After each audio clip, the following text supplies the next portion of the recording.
In a lush green jungle, an arrogant snake named Silas took pride in being the biggest and most feared creature around, while a clever Bajie named Bella watched from a distance, ready to outsmart the boastful reptile.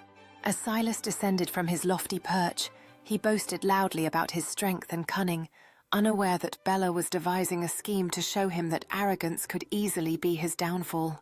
Silas admired his reflection in the shimmering pool, confident in his superiority, while Bella quietly approached, ready to execute her clever plan that would change the dynamic between them forever.